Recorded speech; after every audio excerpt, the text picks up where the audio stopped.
이번에 연길 지역에서 제가 강의를 하고 그리고는 잠깐 틈나는 시간을 이용해서 그래서 그 연길시하고 가깝더라고요. 용정이라는 곳이 있습니다. 용정하면 혹시 생각납니까? 용들의 우물가에. 근데 거기에 그 우리가 흔히들 부르는 선구자라는 노래 있죠. 그 선구자에 나오는 그 일송정이 그 용정에 있더라고요. 그래서 이렇게 저는 올라가 보지는 못했습니다. 그런데 지나가다가 선교사님이 저기가 저기 일송정이라고, 그러냐고.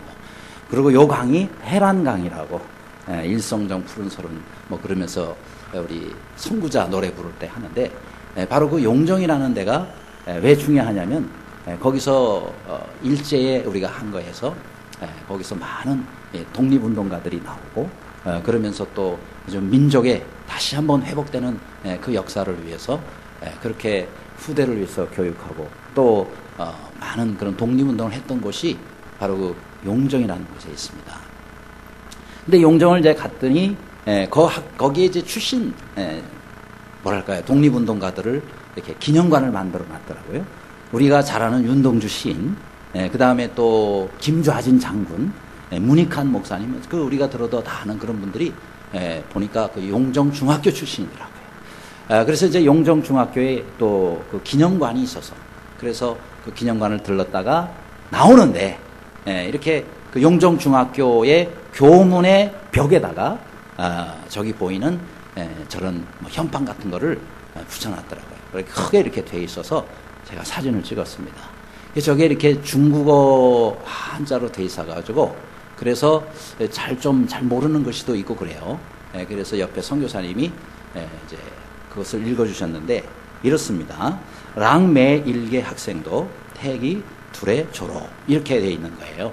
그러니까 좀 뜻을 잘 모르겠더라고요.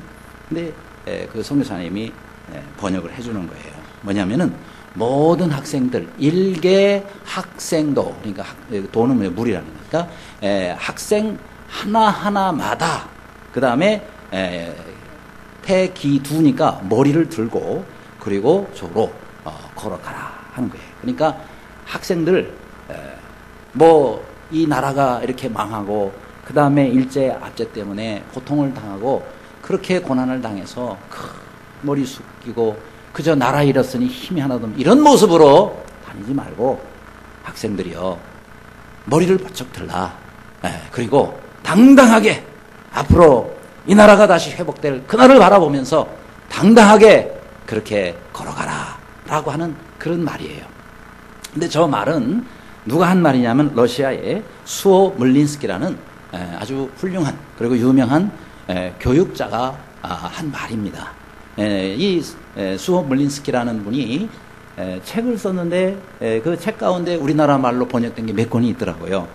책 제목이 선생님들에게 드리는 100가지 제안, 이런 그 번역된 책도 저 수호 물린스키의 저자입니다. 근데 저 말이 그 당시에 일제하에 있었던 우리나라 특히 학생들에게는 많은 힘을 주었을 그런 문구겠구나라는 생각을 해보게 됐습니다. 그래요. 여러분 우리에게도 이런저런 고난이 올 때가 있습니다. 어려움 닥칠 때가 있습니다.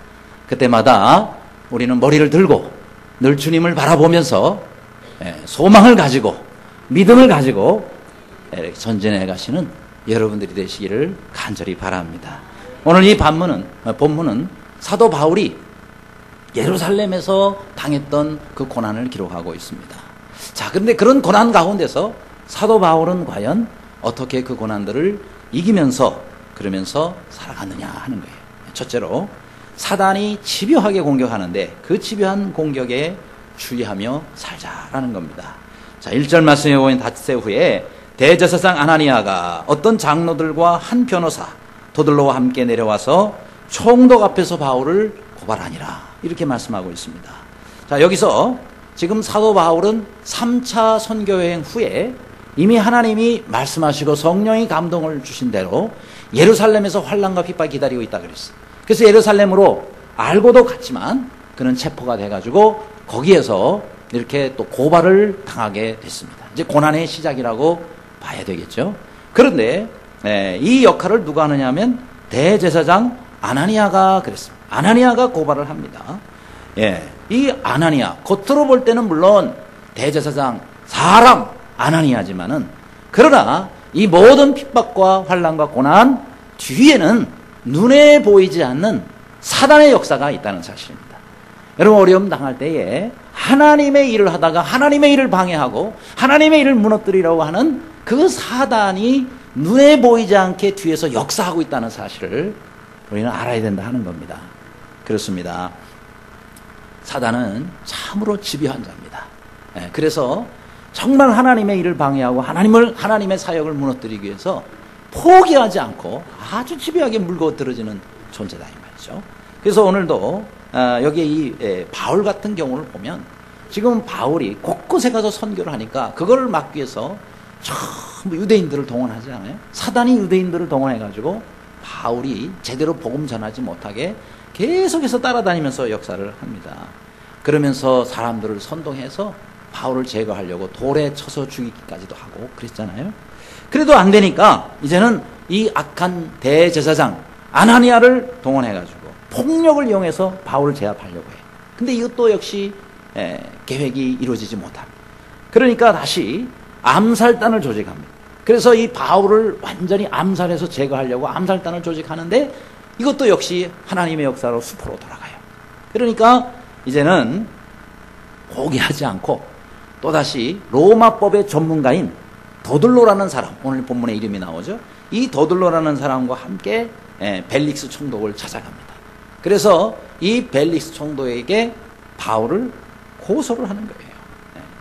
여러분, 사단은요 정말 자신의 일을 이루기 위해서 포기하지 않습니다. 끈질기게 공격해 옵니다. 따라서 우리 믿는 사람들은 한두 번 이겼다고 해서 방심하면 큰 코 다치는 일이 생긴다 하는 겁니다. 늘 우리는 그래서 사람 뒤에 역사하고 있는, 어떤 현상 뒤에 역사하고 있는 사단의 모습을 보고 대비할 수 있어야 된다 하는 겁니다. 여러분, 느헤미야 6장에 보면 이 느헤미야가 어렵게 왕의 허락을 받아가지고, 그래서 예루살렘으로 돌아와서 무너진 성벽을 건축을 하려고 하는데, 역시 사단이 가만히 있을 리가 없죠. 그래서 산발랏이라는 사람을 동원을 해가지고, 그래서 이 성벽을 완성하지 못하게끔 계속 방해를 합니다. 그러나 이런 방해에도 불구하고 이 성벽이 모든 틈이나 무너진 걸 다 이제 보수해서 짧은 시간이 52일 만에 완성을 해요. 그러나 아직 하나가 남아 있었어. 뭐냐면은 그 성벽에 성문이 있지 않습니까? 성문들마다 문이 아직 달려지지 않은 거예요. 바로 그 틈을 이용해 가지고 문을 달지 못하도록 또 계속해서 공격을 해 옵니다. 이제 마지막으로 어떤 수단을 쓰느냐? 4번이나 편지를 해서, 그래서 이 오노평야라는 곳으로 이 느헤미야가 오라고 자꾸 요구를 합니다.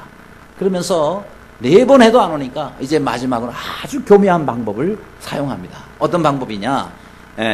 이 편지를 쓰는데 거기다가 봉투를 밀봉하지 않고 그냥 열어뒀어. 그러면서 그 내용을 가지고 이 느헤미야에게 이 편지를 보냅니다. 편지 내용은 그렇습니다.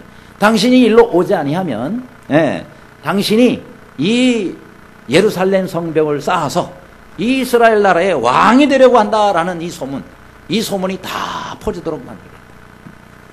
그래서 황제 폐하가 당신을 이곳에 보냈는데 황제 폐하를 배신하는 그런 반역을 저지르지 않으려면 나를 찾아와라. 근데 이 열고한 것은요, 이미 사람들이 다 봤다는 얘기. 그런 소문이 쫙 퍼져나가면은 나중에 이 뒷소문을 감당하기가 어려운 거예요. 그러니까 내게 오라. 이게 바로 유혹이죠. 그런데 이 느헤미야는 그 유혹에 넘어가지 않고 끝까지 자신의 길을 걷는, 그리고 그에게 가지 않고 그의 믿음을 지키고 승리하게 됐더라고요. 여러분, 사단이 자꾸 우리 가운데 계속 유혹합니다. 그 유혹을 잘 이기실 수 있기를 바랍니다. 사단이 흔히 쓰는 그런 유혹이 몇 가지가 있어요. 제일 많이 쓰는 것 중에 하나가 딱 한 번만이라는 겁니다. 딱 한 번만 해. 딱 한 잔만이야. 아니, 딱 한 대만 피워. 그게 뭐 어떻겠어. 이 한 번만이 2번이 되고 10번이 되고 우리를 무너지게 한다. 또 사단이 흔히 쓰는 것 중에 하나가 내일부터 하지. 아이 뭐 꼭 오늘만 날인가? 아유 내년부터 하지. 예. 여러분 우리가 내년은요 매년 가도 내년이 그 다음에로 넘어갑니다. 그렇기 때문에 자꾸 미루는 습관, 이게 사단이 우리에게 자꾸 속삭이는 겁니다. 또 하나는 바로 너 때문이야 하는 거죠. 그죠? 이 모든 게 다 너 때문이야. 당신 때문이야. 집사님 때문에.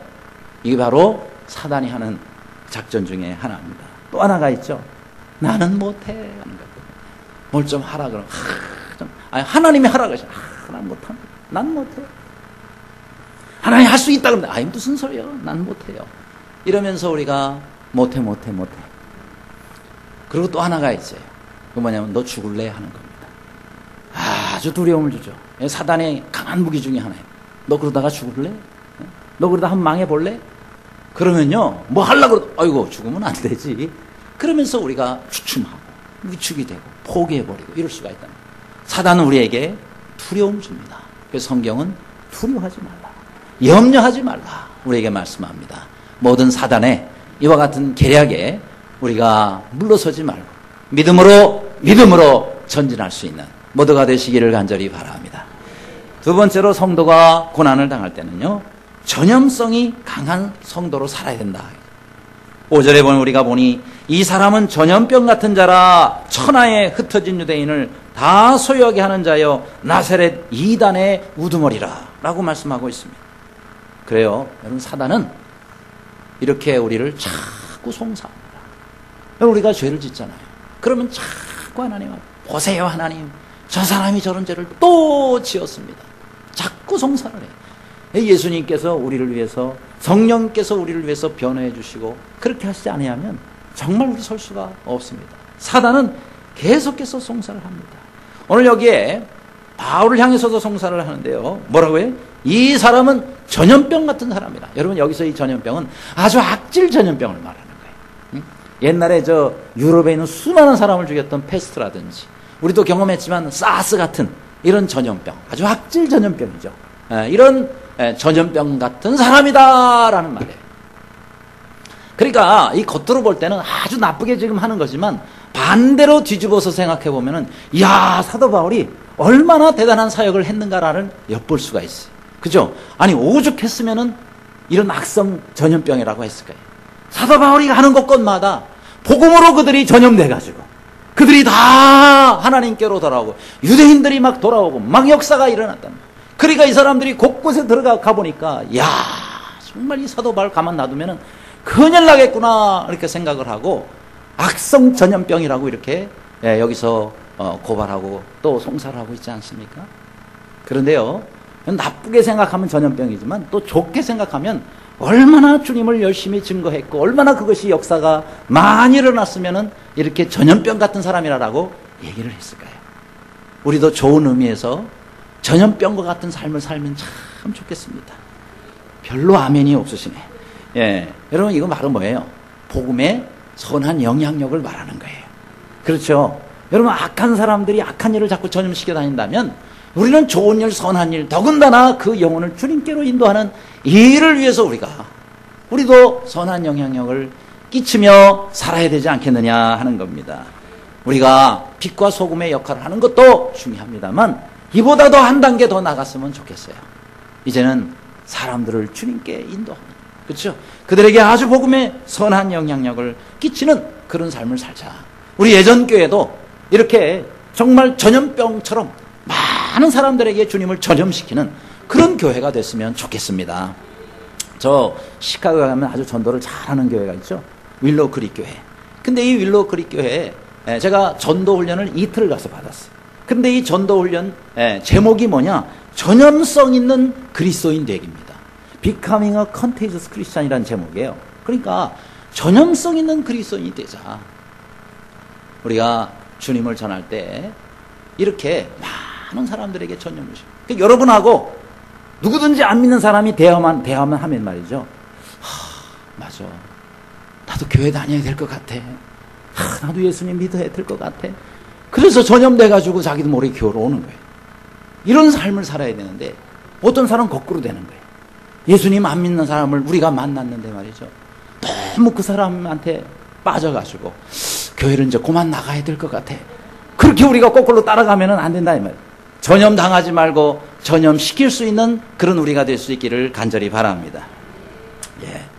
이번에 이제 연길 지역에서 사역을 하는데 거기에 이제 목회자들 또 교회 지도자들이 다 모여서 교회 담임 목사님들이에요. 근데 그분들하고 이제 강의를 하는데 그분들이 제가 전도에 대한 11과가 전도에 대한 과였어요. 그래서 이제 그 내용을 제가 전하면서 궁금한 거예요. 이쪽 지역은 중국에서도 이쪽 지역, 워낙 뭐 중국은 인구도 많고 땅도 넓으니까 이쪽 지역은 전도가 어떻습니까? 한국은 참 전도가 잘 안 되는데 이쪽 지역은 어떻습니까? 근데 목사님 이쪽 지역도 잘 안 됩니다. 한국만큼은 아니겠지만 여기도 지금 전도하기가 매우 어렵습니다. 10사람 전도하면 한 사람 돌아올까 말까 그런데요. 그런데 왜 그렇게 전도하기가 어렵습니까? 그랬더니 두 가지 때문에 그래요. 전체 의견이 종합해 보니까 두 가지 때문에 그 지역도 전도가 안 됩니다. 첫째는 뭡니까? 첫째는 사람들이 지금 중국이 계속 경제가 올라오고 있잖아요. 예? 아주 급성장하고 있잖아요. 그러니까 사람들이 돈에 묶여가지고 돈 벌려고 뭐 이랬으면 뭐 필요 없다. 오직 돈 그러면서 돈을 쫓아가기 때문에 그래서 복음을 전해도 사람들이 다 거부한다는 거예요. 그것도 그렇겠구나. 두 번째는 뭡니까? 두 번째는 이단들 때문에 그래요. 여러분 중국은요. 우선 삼자교회는 신학이 거의 없습니다. 그럼 가정교회인데 가정교회는 아예 신학교가 없어요. 못하게 합니다. 그러니까 교회 지도자들이 신학을 제대로 공부를 못해가지고 이단이 들어와도요. 이게 이단인지 뭔지 구별이 안 가는 거예요. 기초가 없으니까. 그러니까 이단들이 얼마나 중국으로 많이 들어가는지. 아무튼 우리가 알고 있는 모든 이단들은 다 중국에 가 있어요. 자체적으로 생기는 이단들도 아주 많고. 근데 구별이 안 되는 거예요. 왜냐하면 신학적 기초가 너무 약하니까. 그래서 이단들이 들어와가지고 교회를 아예 다 이단교로 다 만들어 버리면서 이단들은 특별히 다른 목적들이 있습니다. 다른 목적들이 있으면서 막 사회를 어지럽히고 이제 이러니까 안 믿는 사람들이 말이죠. 이단인지 뭔지 구별이 안 가니까 기독교에 대해서 부정적인 이미지가 이단들 때문에 아주 많이 들어있다. 그래서 교회를 또 안 간다는 거예요. 우리나라에 꼭 구원파 비슷한 거죠. 구원파가 사람들이 뭐 기독교의 한 분파로 생각을 하고 그것 때문에 사람들이 교회 다니는 사람도 가지 말라고 이러면서 복음이 얼마나 장애를 지금 우리가 입고 있습니다. 그런 현상들이 있는 거죠. 그죠? 여러분 우리가 이제 반대가 되면 좋겠어요. 반대가 돼서 우리를 통해서 그런 부정적인 생각을 가졌던 사람들도 내가 잘못 알았구나 그러면서 나도 교회 다니겠습니다. 당신이 다니는 교회 가고 싶다고 그렇게 해서 우리 주위에 있는 사람들을 주님의 말씀으로 은혜로 복음으로 전염시키는 그런 삶을 사실 수 있기를 간절히 바랍니다. 여러분 저 18세기 미국에 거기에 미국도요 원래는 원주민이 거기 살았어요. 인디언들이라고 그럽니다. 그러니까 그 인디언들이 살고 있는데 그 인디언들을 대상으로 해서 1700년대에 아주 복음을 뜨겁게 전했던 한 선교사가 한 분이 있어요. 바로 데이빗 브레이너드라는 사람입니다. 저는 청년 시절에 저 데이빗 브레이너드의 그 일기 그거를 제가 읽고 그리고 많은 은혜와 감동과 도전을 받았어요. 그런데 이분은 21살 때 예수님을 믿었고 29살 때 폐결핵으로 선교를 하다가 죽습니다. 근데 사실 굉장히 짧은 어떻게 보면 생애를 사는 거죠. 그럼에도 불구하고 이 데이빗 브레이너드는 얼마나 뜨겁게 주님을 사랑하고 얼마나 뜨겁게 인디언들을 사랑하고 그들에게 복음을 전했는지 저분의 영향을 받아가지고요. 그래서 많은 사람들이 전염이 됐어요. 특별히 그 가운데 한 사람이 여러분 저 인도에 선교를 했던 윌리엄 캐리 같은 사람. 현대 선교의 아버지라고 불러요. 윌리엄 캐리는. 윌리엄 캐리가 저분의 일기를 읽고 그러고는 거기에 은혜를 읽고요. 그리고 인도로 뛰어들어가서 인도의 선교의 아버지 또 현대 선교의 아버지가 됩니다. 뿐만 아니라 감교를 창시했던 요한 웨슬리. 그 요한 웨슬리도 저분의 일기를 읽고 그리고 일생을 헌신하고 선교사로 평생을 헌신하고 그래서 감리교를 또 창시했죠. 또 요나단 에드워드라든지 많은 위대한 기독교의 인물들이 저분의 생애와 삶을 그 짧은 생애와 삶을 통해서 전염된 사람들이에요. 여러분 우리가 그들과 똑같은 삶을 살 수는 없겠지요. 하지만 내 주위에 내 근처에 있는 이 사람들에게 우리 주님의 은혜를 함께 나누고 복음을 나눌 수 있는 전염성 있는 그리스도인들이 다 되시기를 주님의 이름으로 축원합니다. 세 번째로 우리 성도가 고난을 당할 때는 양심에 거리낌이 없이 살아야 되겠다 하는 겁니다. 16절에 이것으로 말미암아 나도 하나님과 사람에 대하여 항상 양심에 거리낌이 없기를 힘쓰나이다. 자, 우리 이 부분은 오늘의 요절이니까 다 함께 한번 같이 읽겠습니다. 시작. 이것으로 말미암아 나도 하나님과 사람에 대하여 항상 양심에 거리낌이 없기를 힘쓰나이다. 아멘. 예, 그렇습니다. 우리 모든 그리스도인들은 사실 양심보다는 믿음으로 말미암아 사는 사람들입니다. 그렇죠? 그래서 우리는 믿음이 중심이 되는 거예요. 그런데 믿음은 세상 사람들이 몰라요. 예, 우리의 믿음의 비밀도 모르는 것이고 내가 믿고 있는 하나님에 대해서도 모르는 것이고 그런데 그 사람은 우리들의 뭘 보느냐? 우리의 양심을 봅니다. 믿는 사람들의 양심을 봐요. 그래서 우리의 하는 말이나 우리의 행동을 보고 우리의 양심을 판단하고 우리의 믿음을 판단한단 말이에요.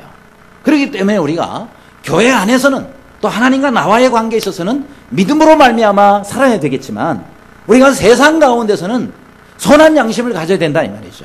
안 그러면 우리의 믿음이 오해를 받아요. 그래서 아니 당신이 믿음이 있다는데 왜 사람이 양심이 그래? 라고 생각한다면 양심 있는 세상 사람들보다 우리가 오히려 더 못한 그런 결과를 가져오게 된다 하는 겁니다. 그러니까 우리가 믿음만 주장하고 살면 안 돼요. 세상 가운데서 우리는 양심의 거리낌이 없기를 힘써야 된다 하는 겁니다. 이번에 그 윤동주 시인, 그분 출신 중학교, 용정중학교가 그분의 기념비가 있더라고요. 근데 이분의 많은 시가 있지만 그 가운데서 가장 많은 사람들에게 알려진 시가 바로 서시라는 겁니다. 근데 이 서시는 세계적으로 이렇게 많이 알려진 시고 여러분 다 들어본 그런 시일 겁니다. 그 시, 서시의 묘비에서 그걸 제가 앞부분을 발췌했습니다. 이분의 시입니다. 죽는 날까지 하늘 우러러 한 점 부끄러움이 없기를 잎새에 이는 바람에도 나는 괴로워했다. 이 내용이죠. 그죠? 그러니까 이분은 어릴 때 그 아버지, 할아버지인가? 자기의 할아버지가 장로교의 장로님이셨어요.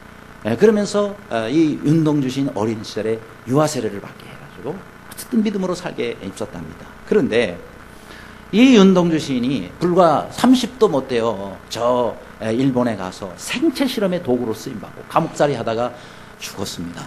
근데 그 동지사 대학이죠. 동지사 대학을 공부했어요. 거기 가서도 윤동주 그 시비가 있더라고요.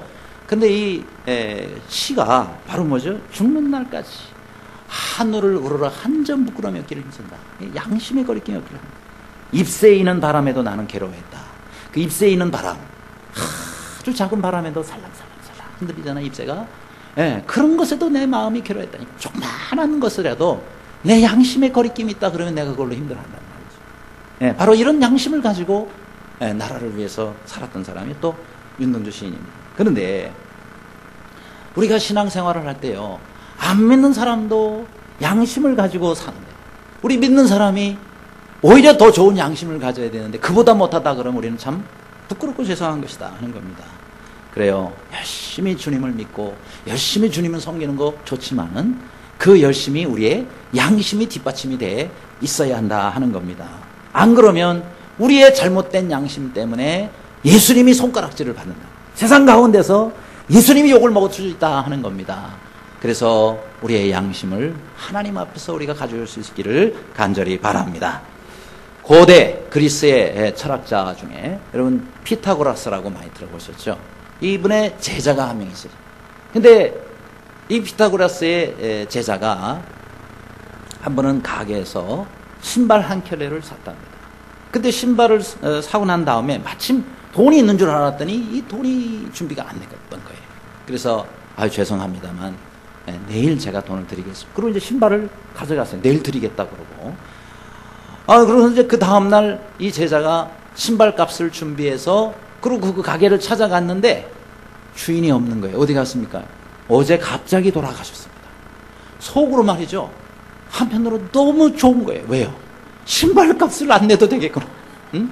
왜요? 그 사람하고 나만 아는 외상인데, 근데 갑자기 돌아가셨으니까 아무도 모르는 거예요.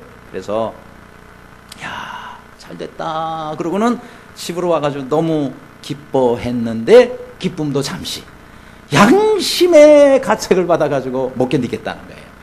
그래가지고 그 좋던 신발을 신을 때마다 가시 덧친 신발을 신는 것 같더래요.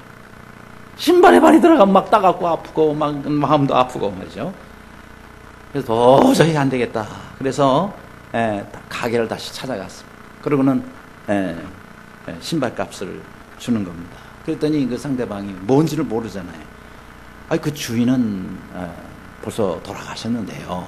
라고 얘기를 하니까 이 제자가 말합니다. 예, 알고 있습니다. 하지만 세상 사람들에게는 그가 죽었지만 그는 내 마음에는 아직 계속 살아 있습니다. 내 마음에는 살아 있어서 계속해서 신발값 내놔. 신발값 내놔. 얼마나 마음이 힘들겠어. 왜요? 양심이 살아있기 때문에. 그렇죠. 여러분, 우리가 교회에서의 직분도 마찬가지입니다. 디모데 전서 3장에 보면 집사의 직분을 세울 때 어떻게 세워야 되느냐, 두 가지 기준이 나옵니다. 첫 번째 기준은 깨끗한 양심에, 두 번째 믿음의 비밀을 가진 자라야 할지니라고 말씀하고 있어요. 딱 두 가지. 그런데 제일 먼저 뭐가 나오느냐? 깨끗한 양심이 먼저 나오고 있어요. 믿음의 비밀이 먼저가 아니고 깨끗한 양심, 그것이 먼저예요. 그 다음 믿음의 비밀을 가진 자라야 할지. 그러면서 이 사람들을 먼저 이런 두 가지가 있는지 시험해보고 그 후에 책망할 것이 없으면 집사로 세울지니라고 말씀하고 있습니다. 그래요, 우리는요, 믿음의 비밀이 물론 중요하죠. 왜요? 교회를 하는 사람들이 집사님이니까. 그러니까 우리는 또 믿음의 비밀을 다 가지고 있어야 되지만, 그러나 여러분, 우리는 깨끗한 양심을 먼저 회복하고 깨끗한 양심대로 살 수 있도록 힘써야 된다는 것입니다. 아무쪼록 주님께서도 우리에게 이 두 가지를 요구하시지 않겠습니까? 주님의 일을 하면서 이런 귀한 양심이 우리 모두에게 있기를 간절히 바랍니다. 네 번째로는 성도가 고난을 당할 때는 진리를 가까이 하면서 살아야 된다는 겁니다.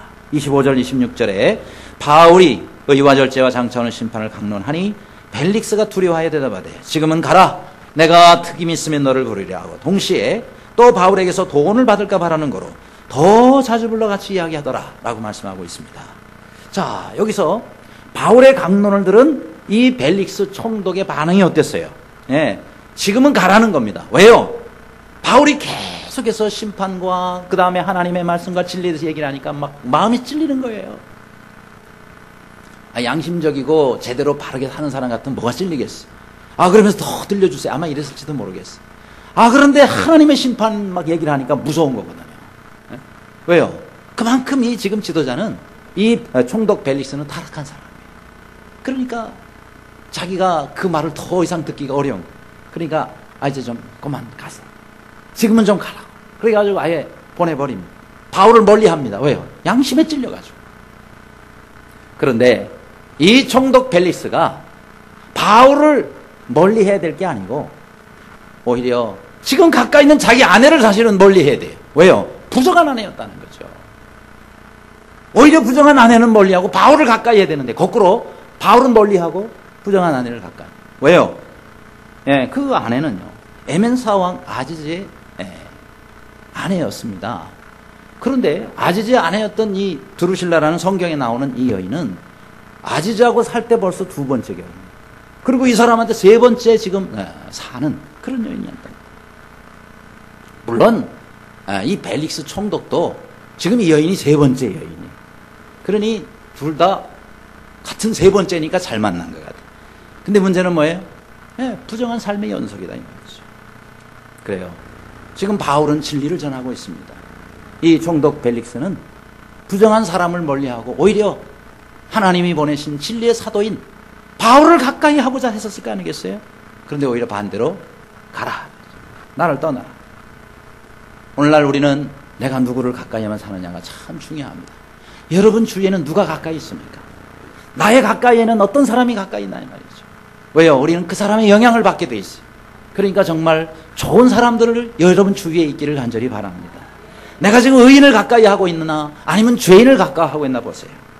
또 교회를 가까이 하고 있습니까? 아니면 세상을 가까이 하고 있습니까? 믿음의 친구들을 가까이 하고 있습니까? 아니면은 죄를 짓게 하는 친구들을 가까이 하고 있습니까? 우리는 살펴봐야 된다는 거죠. 뿐만 아니라 이 벨릭스는 두 번째 반응이죠. 나중에는 돈 생각이 난 거예요. 그래서 사도 바울을 자꾸 부릅니다. 또 이제 그러면서 이야기를 하는 거예요. 왜 그랬을까요? 진리를 알기 위해서? 아니에요. 바울에게 돈을 받기 위해서. 자꾸 부르면은 나중에는 바울이 다른 사람들을 시켜가지고 그의 제자들을 시켜가지고 많은 돈을 만들어서 갖다 주면 그러면 이제 놔주려고 한 건데, 그래서 자꾸 부르는데 바울이 눈치를 못 챘는지 아니면은 일부러 그러는지 돈을 안 주는 거예요. 그러니까 자꾸 불러가지고 귀찮게 하고, 그리고 또 자꾸 말을 해보라고 지금 그러고 있습니다. 여러분, 이 총독 벨릭스는요 아주 타락한 사람. 그래서 그 유대인들도 나중에 이 총독 벨릭스가 그만두게 됐을 때 총독에서 그들이 거리로 뛰쳐나와 유대인들이 환호성을 질렀다. 얼마나 이 사람이 안 좋은 그런 통치를 했습니다. 자, 근데 지금 이 벨릭스는 전 참 안타깝게 생각하는 게 있어요. 그것이 뭐냐면은, 영생의 말씀, 그 진리의 말씀을 전하는 사도 바울을 만나가지고 계속 설교를 듣고 그의 강론을 들었음에도 불구하고 지금 이 벨릭스가 원하는 건 뭐였다? 돈이었다는 거예요. 돈이었다. 여러분, 이 벨릭스는요 조금만 본인이 각도를 바꿨어도 사도 바울을 통해서 영생을 얻을 수 있었을 것입니다. 예수님을 만날 수 있었을 것입니다. 영원한 하나님의 자녀가 될 수 있었을 것입니다. 그런데 그런 것들은 다 가려져 버렸고 아무 관심도 없고, 바울에게서, 바울이 뭔 돈이 있겠어요. 그런데 바울에게 돈을 기대하고 자꾸 이야기하자 그런 거예요. 결국은요 돈도 얻지를 못했고 영생도 얻지를 못했고 결국 그 자리에서 쫓겨나는 그런 상태가 되었다 하는 겁니다. 얼마나 안타깝습니까? 그 기가 막힌 사도 바울, 성령이 충만한 사도 바울과 이야기하면서 그에게서 영생을 얻지는 못하고 오히려 정말 돈만 기대하고 그렇게 말았단 말이죠. 여러분, 외국에 한 대학 총장이 있었어요. 이분이 대학 건물을 짓는데, 학교 건물을 짓는데 나중에 한참 짓다 보니까 돈이 모자란 거예요. 얼마쯤 모자라면 100만 불, 그러니까 우리 정도 돈으로 한 10억 정도 되는 돈입니다. 이게 다 그만큼이 모자라. 좀 이것만 있으면 이 건물을 완성할 수가 있을 텐데 고민을 하고 있습니다. 그런데 전화가 왔어요. 전화 받아보니까 국가의 고위 관리입니다. 좀 만납시다. 그래서 만났더니 서류 2장을 다 내미는 거예요. 여기다가 이 2장에다가 사인만 해주세요. 그러면 제가 10억을 드리겠습니다. 얼마나 좋은 거예요. 아니 그 몇 초 걸려서 종이 한 장 뒤에다가 딱 사인 2번만 하면은 10억 원이 그냥 생기는 건데, 왜 못하겠어요? 얼른 하겠지. 근데 가만히 서류를 살펴보니까 사실이 아닌 것을 사실처럼 꾸며 만든 위조 서류였어요. 위조 서류. 순간 고민됩니다. 내가 몇 초만 눈을 감고 사인을 하면 10억 원이 들어와가지고 그걸 가지고 우리 학교를 완성할 수 있을 텐데. 그런데 마음속에 양심은 가책이 되면서 이걸 어떻게 하느냐. 그 사이에 자꾸 그 사람이 조릅니다. 아니, 당신이 사인만 하면 당신하고 나밖에 모르지 않습니까? 아무도 모릅니다. 그러니 당신 여기다가 사인만 해주세요. 그냥 10억이 생기는데 왜 안 합니까? 자꾸 옆에서 간청을 합니다. 여러분, 이분은 크리스찬이에요. 결국 거절했습니다. 왜요? 당신과 나만 아는 것이 아니라 하나님이 아신단 말이죠. 하나님이 보고 계신단 말이죠. 사인할 수가 없는 거예요. 사람의 눈은 속일 수 있어도 하나님은 속일 수 없잖아요. 그래서 결국 거절했습니다. 거절함으로 인해서 10억 원은 날아갔을지 모르지만 하나님께서 그 사람이 같이 은혜를 베풀어 주지 않겠습니까? 그래요. 경건이라는 것은 내가 하나님과 나만 있을 때의 내 모습이 진짜 경건입니다. 그러므로 늘 주님 앞에서 사시는 우리 모두가 되시기를 간절히 바랍니다. 끝으로 우리가 환난을 당할 때 하나님의 마음을 얻자, 마음을 얻으며 살자. 27절에 벨릭스가 유대인의 마음을 얻고자 하여 바울을 구리하여 두니라 라고 말씀하고 있어요. 가두었다는 거죠. 이것이 바로 뭐예요? 이 벨릭스의 반응입니다. 유대인의 마음을 얻기 위해서 바울을 감옥에 계속 가두어둡니다. 벨릭스는 사실 바울과 그렇게 많은 시간을 대화했지만 이 사람을 가두어둘 아무런 죄가 없음을 알았어요. 그럼 어떻게 해야 돼요? 놔줘야 되는 겁니다. 당신은 죄가 없습니다. 이제 자유롭게 나가세요. 그런데 내보내지를 않는 거예요. 감옥에 가둬둔 그것도 2년 동안이나. 아무 죄가 없는데도 2년 동안이나 옥살이를 하게 하는 거예요. 그 이유가 뭐죠? 여기 나옵니다. 유대인들의 마음을 얻고자 하여. 물론 총독이니까, 유대 나라의 총독이니까 유대인들의 마음을 얻는 것이 중요한 겁니다. 하지만 그는 유대인의 마음을 얻으려다가 하나님의 마음을 얻지를 못한 겁니다. 거리가 먼 유대인들의 마음을 얻으려다가 자기와 가까이 있는 바울의 마음을 얻지를 못한 겁니다. 그렇죠? 우리는 우리의 이웃들이 참 중요합니다. 나의 가까이 있는 사람. 왜 하나님께서 나에게 이 바울을 가까이 두게 하셨는가? 그것도 이전이나. 그렇죠? 하나님 이유가 있는 거예요. 여러분을 왜 그 동네 살게 하셨고, 여러분을 왜 그 학교에 다니게 하셨고, 여러분을 왜 그 직장에 다니게 하셨는지, 왜 그 사업을 지금 하게 하시는지 우리는 살펴봐야 된다는 거예요. 그래서 가까이 있는 사람, 내게 지금 붙여주신 그 사람들이 얼마나 우리에게 있어서 중요한지를 알아야 됩니다. 하나님이 다 이유가 있어서 그런 사람들을 내 옆에 두신 거예요. 옆에 있는 사람 한번 보시기를 바랍니다. 괜히 그냥 옆에 앉아있는 게 아니에요. 다 이유가 있어서 내 옆에 앉아있는 겁니다. 그래서 내 옆에 두신 이 사람을 감사하시기를 바라고 평생에 고맙게 생각하시기를 바랍니다. 여러분, 이런 말이 있습니다. 100만 금으로 집을 사보고 1000만 금으로 이웃을 산다. 그래서 1000만 매린이라는 말이 있어요. 삶의 자에 또 이웃린자. 그러니까 1000만 금으로 이웃을 산다. 그만큼 우리의 이웃이 소중하고 중요하다 하는 겁니다. 그래요. 여러분, 우리 이웃이 좋으면요, 우리 인생이 행복하다 그랬어요.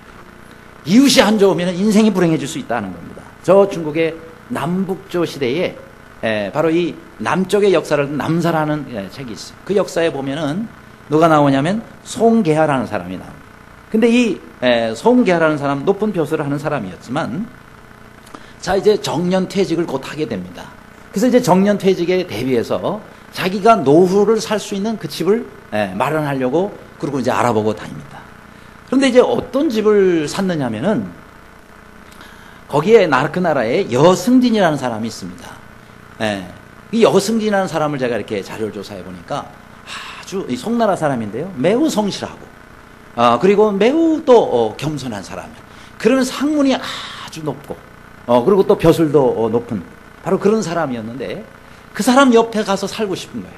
왜요? 노후에 그 사람 옆에서 늘 그 사람하고 대화하고 자주 만나면 내 노후가 너무도 복되고 행복하겠다, 이런 생각을 하고는요, 그 사람 옆에 있는 집을 사기 위해서 그 집값이 100만 냥밖에 안 된답니다. 그런데 1100만 냥을 주고 그 옆집을 산 거예요. 나중에 여승진이 그걸 알게 됐어요. 아니, 100만 냥밖에 안 되는 거를 1100만 냥이나 주고 이거를 샀으니 참 궁금해진 거 아니겠습니까? 그래서 송계하에게 왜 그렇게 많은 돈을 주고 샀느냐라고 물어봤어. 그랬더니 송계하가 이렇게 대답을 하더랍니다. 100만 냥은요, 바로 집값으로 제가 지불한 거고, 1000만 냥은 당신과 이웃이 되기 위한 프리미엄으로 지불한 겁니다. 그렇게 해서 1000만 냥은 사실 눈에 보이는 게 아니죠. 눈에 보이지 않는 아주 좋은 이웃인 당신 옆에 오기 위해서 내가 이렇게 이 돈을 드린 겁니다. 우리 여승진한 사람이 감동을 안 할 수가 없겠죠. 그래요. 여러분, 우리 옆에 정말 좋은 이웃들을 두어야 되고, 또 여러분 사랑방 식구들 감사하시기를 바랍니다. 가족이라 그래도 멀리 있고 그래서 잘 못 만나는 경우가 많은데, 우리 사랑방 식구는 적어도 매주 만나잖아요. 그 매주 만나서 같이 말씀도 나누고 은혜도 나누고 그러면서 이 얼마나 참 귀한 하나님이 주신 1000만 냥 이상 되는 그런 이웃이 되겠느냐 하는 겁니다. 하기야 별에서 온 그대라는 드라마 여러분 전에 끝났잖아요. 거기에 김수현 씨가 이야 중국에서 완전 스타가 됐더라고요. 그래서 이번에도 거기 보니까 그 어디 연길에선가 제일 큰 백화점이 있어요. 역사도 오래됐다 그러는데 그 큰 백화점에 거기 이렇게 여성 모델이 한두 분 있고, 그 다음에 김수현 씨가요 꼭대기부터 밑에까지 완전히 큰 사진으로 멋있는 포즈를 하고 거기다가 그게 있더라. 그래서 딱 보니까 멀리서 봐도 김수현 씨예요. 그런데 그 김수현 씨가 참 중국에 뭐 지금 대단한 인기인데요. 그래서 그런지 김수현 씨가 서울 성동구에 있는 모 아파트에 산답니다. 그걸 어떻게 알았는지 중국의 여성 갑부들이 그분 옆집을 살려고 지금 한국으로 몰려오고 있대요. 그런데 그 집값이 보통이 아니에요. 45억. 우리나라에서 제일 비싼 집들이래, 거기가, 그 아파트. 근데 45억이 되는데, 그거를 그래도 살라 그러는데, 안 판대네요. 절대 못 팝니다. 근데 45억 주고 설사 샀다 하더라도, 1년에 몇 번 김수현 씨 얼굴을 보겠어요. 마음을 얻는, 이건 뭐 말할 것도 없고, 얼굴 몇 번 보겠냐고. 그래도 거기를 살려고 하는 사람들이 줄 서 있대요. 그런데, 여러분, 우리는 김수현 씨 옆집도 좋지만은, 우리는 하나님하고 가까이 살아야 되겠습니다. 누구보다도 하나님 가까이서 하나님과 더불어 교제하고, 이게 얼마나 좋으냐. 사람의 마음을 얻는 것도 행복하고 좋다 그러는데, 하나님의 마음을 얻으면 얼마나 좋겠습니까? 따라합시다. 나는 하나님의 마음을 얻으리라. 그렇게 사시기를 바랍니다. 그래요. 누구보다도. 물론 사람이 참 가까이서 내게 행복도 주고 좋은 사람들 많이 있겠지만은, 여러분, 우리가 하나님을 가까이 하고, 누구보다도 하나님의 마음을 얻는 사람, 그런 사람이 가장 복된 사람입니다. 우리가 하나님의 마음을 얻기 위해서 다른 거를 좀 잃을 수가 있어요. 다른 게 좀 부족할 수가 있어요. 그러나 하나님의 마음을 얻으면 우리는 다 얻은 거예요. 아무쪼록 평생토록 하나님의 마음을 얻으며 사시는 모두가 되시기를 주님의 이름으로 축원합니다.